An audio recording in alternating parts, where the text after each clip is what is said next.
The Deadpool and Wolverine movie released a few weeks ago, and I watched it twice, and that made me realise that I want to play a Deadpool game, but the Deadpool game costs £100.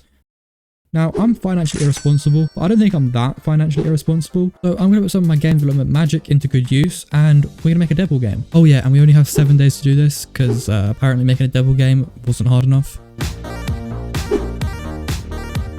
Right, so the first thing we did was actually plan the game, otherwise there is so much chaos, so much destruction that happens. So I called my brother and I told him, so you're going to plan this Deadpool game for me, yeah? And he said, no. Sorry, I didn't quite catch what you said. Long story short, he ended up helping me. And here is the plan we came up with. The main idea is that you play as Deadpool and you have to fight off waves of the TVA, which will increase in difficulty. And we'll add different weapons that you can use, like swords, guns, and even fists. And we'll add another weapon, which I'm going to keep secret for now, but you'll find out about that one in a bit. Now it's time we open Unreal Engine and actually create the project. So I'm going to be using the ALS starter template, which is just a pre-made locomotion system. And that will just include things like running, jumping, and even sprinting. Now we've got the base of the game sorted. It's time we actually add the Deadpool character into the game, because what is a Deadpool game without Deadpool? So for that, I simply found a Deadpool character, stole it, and then imported it into Unreal Engine to use in my game. Now, in order to switch this blue guy for the Deadpool character, we're going to use something called retargeting, which essentially is just matching up the skeletons so we can just use the same animations. And we ended up running into a slight issue. As you can see here, we have these vertices of the character which are just completely wrong. So after wasting an entire hour trying to fix this issue, I just slapped his sword holsters on his back and I just called it a day. The next day. It's now day 2 and we've made decent progress so far. However, there's not really a lot to do in the game currently. Boring. To make this look more like a game, I'm going to add a map to it. And I want this map to be similar to the snowy forest where Wolverine dies. So I added in some landscape and a couple of trees. And I also created a border around the playable space using the trees, so the player knew where the boundaries were in the game. This is how the map looks when you're actually playing the game, and I think I did alright. It doesn't look too bad. I could have definitely done a lot better, but obviously I didn't want to spend too long on it, as I wanted enough time to get some coding done. Talking about coding, the first thing I actually made were some footsteps, and they'll just change the sound and the VFX depending on the material that you walk on. Anyways, it was probably time to get some important stuff done now. I added this weapon wheel, which just visually displays the sword, the gun, and the fists. So you can easily choose which weapon you want to use. Now, when equipping the swords, I wanted to play an animation. However, I don't actually have any sword animations currently, and I'd rather not use Mixamo. So it looks like we're going to have to buy some. And I actually did manage to find some really good sword animations for only £10, which is actually really cheap. Anyways, this is how it ended up looking, and that is all I had time for today. Before we move on to that though, I did forget to mention that I used something called Ultra Dynamic Sky, which just changes the sky and the weather so we can make it snow. And that did set me back around £30. Right, so we're almost halfway through now, and we're nowhere near finished with half of the game yet. So if I want to finish this, I'm really going to have to speed up things. The first thing I did was when you equip the sword now, the swords will actually go into your hands instead of just staying on your back, which looks so much better now. Okay, so I want to start working on the combat system, and I was thinking about going down the free flow route, which is basically Batman Arkham Knight combat. However, this one will be a lot more simple as I don't have time for that. So I started adding in combos for the swords, and I accidentally made it so only the feet work. So after fixing that, here's the combo that we have, and I think it looks pretty good. Next, added some traces to detect for collision, so we can check if we're hitting the enemies once we add them. And in fact, we're going to add the enemies now. So I retextured the blue character to look more like a TVA agent, just to use for the time being. I then also added a helmet onto him, so he could actually look like a TVA agent. I did have a few plans to make him look a bit better, but I just ran out of time. Anyways, then once we got the enemy in, I started working on the targeting system, so the player can choose which enemy they want to attack. And here's how that looks without any of the traces showing. And the final thing I did today was make it so the enemy can play hit reactions and also get killed. So yeah, somehow we managed to spend no money today, which is a good thing since I'm trying to save money by making a Deadpool game. Okay, so day 4. Today we got quite a lot done. However, I didn't get much footage of what we actually did. So I'm going to try run through everything the best I can. So the first thing I did was I made it so you can chop the head off whenever you do the last move of the combo. And this resulted in some very weird and questionable physics, but it will have to do for now. So the next thing I wanted to do was add blood VFX to the enemies, since it's not a Deadpool game if there's not an excessive amount of blood. And obviously I'm not going to make the VFX myself as I am not skilled in that area in the slightest. So we're just going to buy these and then I'm going to go cry because I regret everything already.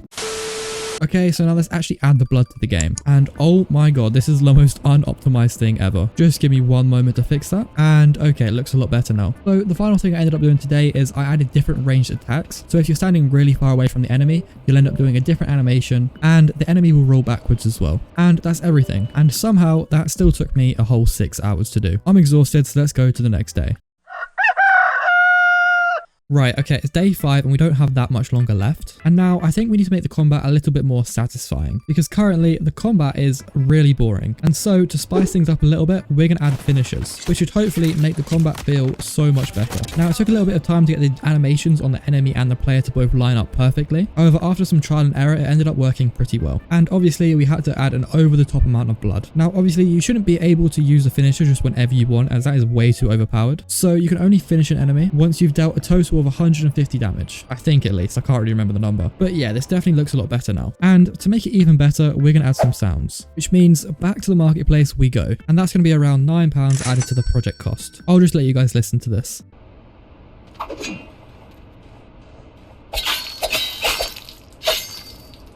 Pretty good, right? Right? Anyways, yeah, I just added a couple more enemies into the game just to practice. And even this is just somehow fun. But yeah, this is where we are so far with the game. Right, okay, day 6 and we're nearly finished with this game. However, there's still a lot of work we have to do. So currently the AI are very still and they don't move at all. They just sort of stand there and let you kill them. To fix this issue, I decided I'll add some movement to them. So the AI will just follow the player wherever they go. However, this did result in some issues. So instead I made the enemies circle the player, which looked a lot better. Okay, so now with the AI sort of done, I think it's time to work on the weapon wheel, as currently we only have the swords. For the fists, I found these animations that were very expensive, but I added it to my game and oh my god, it was definitely worth it. So then I added all the sounds in and the range attacks and everything that the sword combat had, which was pretty simple to do as I already coded the sword combat to work with other weapons. For the guns, I tried to look at animations for dual pistols, however I just couldn't find any. So I made the decision to just not touch the guns at all, which was definitely a mistake. But anyways, let's move on to the mystery weapon, which is Wolverine's claws. For the claws, I bought these animations and implemented it into the project. And just like I did with the fists, I added ranged attacks, normal attacks, and some sound effects. I then also added a finisher as well. And for the very few of you that are going to play this game, here's a quick rundown of the weapons. The claws do the most damage, however they're quite hard to use as the collision isn't very forgiving. For the fists, they do the least amount of damage. However, they are slightly easier to use than the claws are. And for the swords, they're in the middle for damage. They don't do too much, but they do quite a bit. And they are also quite easy to use. So I'd recommend, if you're starting out in the game, I'd recommend using the swords to start with. But that is everything I have for you for today, and tomorrow is the final day where we're going to finalize everything. Today was the final day I could actually work on this game, so I decided to polish the game up as much as I could. And it did just take me till now to realize that the trees don't actually have any collision at all. You stupid! So I made some very basic collision for the trees, and now you can no longer walk through them. The next thing I think we need is a gameplay loop, as once you kill all the enemies, nothing actually happens. So I created this very basic enemy spawning system, where the more waves you get through, the more enemies will spawn. I then also created a wave counter widget so you could just see what wave you're on. I then made it so the enemies can actually attack you now, and since Deadpool can't die, instead he gets pruned, so once you're hit once, that's the end of the game. And this did accidentally make the game very difficult to beat. The wave system does go up infinitely, so there's no max wave that you can actually get to. However, the enemies do max out at 12 enemies at wave 30. And since this game is so difficult, if someone sends me video proof of them beating wave 30, I'll give you a Steam gift card. But honestly, I don't think that's actually possible. Anyways, the next thing I added was a roll mechanic, so you could easily roll away from the enemies, which does make the game slightly easier, but it's still very difficult. Now, at this point, it was getting very late, so I had to very quickly put a main menu together, and here it is in all its glory. So I did end up adding a settings menu, however I was in such a rush that I'm 99% sure the settings menu doesn't actually work. However, I am pretty sure that this can still run on a pretty low end PC, so there's nothing really to worry about. Anyways, that was about it for the actual game.